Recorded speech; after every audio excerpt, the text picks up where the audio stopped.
എൻ്റെ ഈശ്വര, ഈ സീസൺ വഴക്കിന് വേണ്ടി മാത്രം ഉണ്ടാക്കിയൊരു സീസണാണ്. 7ൻ്റെ പണിയെന്ന് ലാലേട്ടൻ പറഞ്ഞെങ്കിലും ഇത് 7ഉം 14ഉം ഒന്നുമല്ല, അതുക്ക് മേലെയാണ്. ഇപ്പോൾ അടുത്ത സ്റ്റാർട്ടും ആയിട്ടുണ്ട്.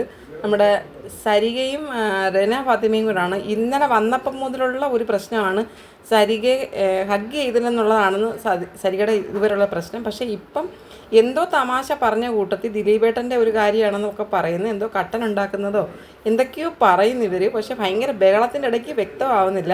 എന്തായാലും അത് തുടരെ പറയാം. അപ്പോൾ 2 പേരോട് ഇപ്പോൾ സ്റ്റാർട്ട് ചെയ്തിട്ടുണ്ട്. നിൻ്റെ പ്രായത്തിലുള്ള പിള്ളേർക്ക് പറയാൻ പറ്റിയതാണോടി ഈ വാക്ക്?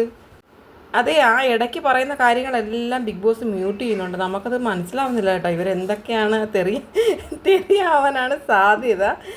രണയല്ലേ, പിന്നെ അത് കഴിഞ്ഞിട്ട് സരികയുടെ ഭാഗവും മ്യൂട്ട് ചെയ്യുന്നുണ്ട്. അപ്പോൾ 2 പേരും തെറി പറയുന്നതെന്നാണ് നമ്മൾ മനസ്സിലാക്കേണ്ടുന്നത്. ചേച്ചിയുടെ അടുത്ത് ഞാൻ സോറി പറഞ്ഞിട്ടുണ്ടെന്ന് രണ പറയുന്നുണ്ട്. പക്ഷേ അതൊന്നും കേൾക്കാൻ പുള്ളിക്കാരി അതൊന്നുമല്ല പറയുന്നത്. പുള്ളിക്കാരിക്ക് രണ പറയുന്ന കേൾക്കുകയും വേണ്ട. പക്ഷേ പുള്ളിക്കാരി എന്തൊക്കെയോ പറഞ്ഞുകൊണ്ടേ ഇരിക്കുക. നീ സോറി പറയുമ്പോഴത്തേനും ഞാനത് നോക്കണോ? അതെന്താ അങ്ങനെ? അപ്പാനി എൻ്റെ ഇടയ്ക്ക് കയറിയിട്ടുണ്ട്, പറയുന്നുണ്ട് വീട്ടിലിരിക്കുന്ന ആൾക്കാരെ പറ്റി നീ അങ്ങനെ പറയണ്ടെന്നേ പറഞ്ഞുള്ളൂ. വല്ലവരുടെയും ഭർത്താവിനെ പറ്റി പറഞ്ഞിട്ടല്ല തമാശ പറയേണ്ടുന്നത് എന്ന് പറഞ്ഞിട്ട് സരിക ഭയങ്കര ബഹളം ഉണ്ടാക്കിയാണ്. അപ്പം മുൻഷി രഞ്ജിത്ത് വന്നിട്ട് പറഞ്ഞു, വല്ല ആവശ്യമുണ്ടോ ഇവരുടെ അടുത്തൊക്കെ സംസാരിക്കേണ്ടത്? സത്യമാണ്, എൻ്റെ കഷ്ടകാലത്തിന് ഞാൻ ഇവളോടൊക്കെ സംസാരിച്ചത് അബദ്ധമായി പോയെന്ന് പറയുന്നുണ്ട്.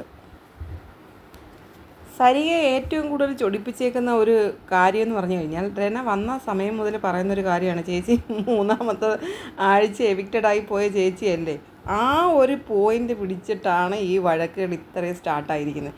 പിന്നെ വീട്ടിലിരിക്കുന്നവരെ ചേച്ചി പറഞ്ഞിട്ടില്ലേ? ചേച്ചി ഇവിടെ ഏത് കാര്യം നടന്നാലും ഉടനെ നീ വീട്ടിൽ പോയി പറഞ്ഞാൽ മതി എന്ന് ചേച്ചി പറയാറില്ലേ?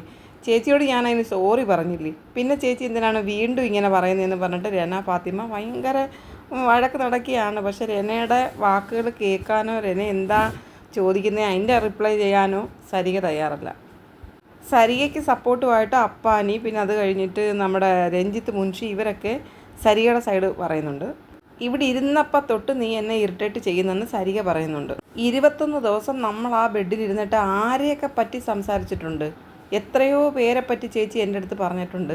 അപ്പം സരികയുടെ നെഗറ്റീവുകൾ പറയാൻ തുടങ്ങി രണ. ഞാൻ ആരുടെയും തന്തയ്ക്കും തള്ളയ്ക്കും ഒന്നും വിളിച്ചിട്ടില്ലെന്ന് സരിക പറയുന്നുണ്ട്.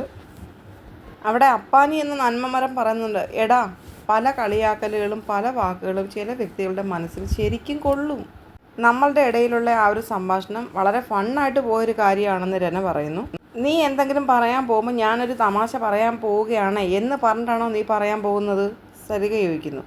ചേച്ചി ഇതൊക്കെ ഇത്ര സീനാക്കേണ്ടുന്ന കാര്യമില്ലെന്ന് രണ പറയുന്നുണ്ട്. അപ്പം താൻ വളർന്നു വന്ന സാഹചര്യം അല്ലടോ ഞാൻ വളർന്നു വന്ന സാഹചര്യമെന്ന് സരിക.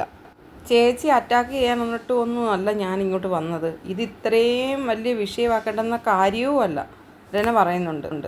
എനിക്ക് ഫീൽ ചെയ്തതാണെങ്കിൽ ഞാൻ അതിന് പ്രതികരിക്കുമെന്ന് സരിക. ഞാൻ ഇനി ചേച്ചിയോട് സീരിയസ് ആയിട്ടുള്ള കാര്യം പറയാനുമില്ല, തമാശയ്ക്കുള്ള ടോക്കിനുമില്ല, ഒന്നിനുമില്ല. വേണ്ടാന്ന് പറഞ്ഞിട്ട് സരിക അങ്ങ് തുടങ്ങി. എൻ്റെ പൊന്നേ. രണ വീണ്ടും പറയുന്നുണ്ട്, ഞാൻ വാക്കുകൊണ്ട് എന്തെങ്കിലും വിഷമിപ്പിച്ചിട്ടുണ്ടെങ്കിൽ ഞാൻ അതിന് ചേച്ചിയോട് സോറി പറയുന്നു. പിന്നെ ചേച്ചി ആലിബിനോട് പോയി പറയാമെന്നൊക്കെ പറഞ്ഞത് ഞാനത് എൻ്റെ മൈൻഡിലോട്ട് എടുത്തിട്ടില്ല, എനിക്ക് വിഷമവും ഇല്ലെന്ന് രണ പറയുന്നു.